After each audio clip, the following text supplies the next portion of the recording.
Well, if we look at historical data, and whether you're looking at IQVIA data or not, or other databases, we see that really there's a couple of categories that really drive specialty spend. It's really the autoimmune category and the oncology category.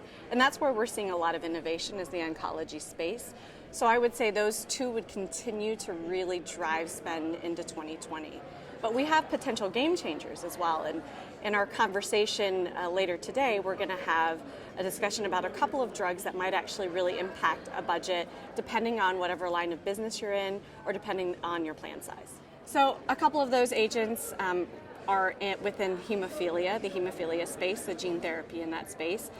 There's another agent on the medical side actually for sickle cell disease, and that particular agent, there's nothing, it is very exciting because there's nothing that's been really developed that's really changed the disease state, if you will, in the past several years. So it'll be exciting to see those drugs come to market. And then probably the most exciting space is, and probably the most impactful for a lot of plans, will be in cystic fibrosis. So the new triple that was approved by the FDA on October 21st really addresses an unmet need population in the cystic fibrosis area, and it really is now going to increase spend because this is not a population this is not a new drug that's actually going to compete with its predecessors, but it's really opening up a space for unmet need.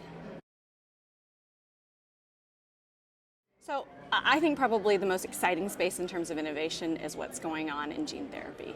And whether you talk about gene and molecular cell therapy, really the gene therapy that we're going to see next that I think will change the paradigm of treatment is in hemophilia. And that we expect to see something by mid-2020.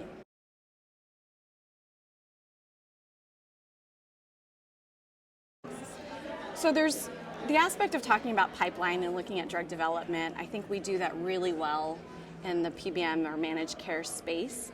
What we don't do well probably is we don't look at our overall spend. And in the presentation that we're doing today, Jan and I will be talking about how you really have to look at spend as a market basket, and how you have to look at utilization management across the treatment paradigm, and what you have to manage will be similar but potentially different on the medical and the pharmacy spend.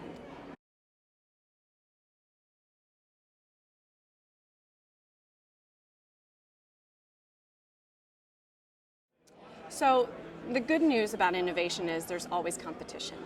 And so if you look at categories like HIV and autoimmune and MS, we have a flurry of different agents that are coming to the market that usually will be a slight improvement or have better safety in terms of what is their predecessors.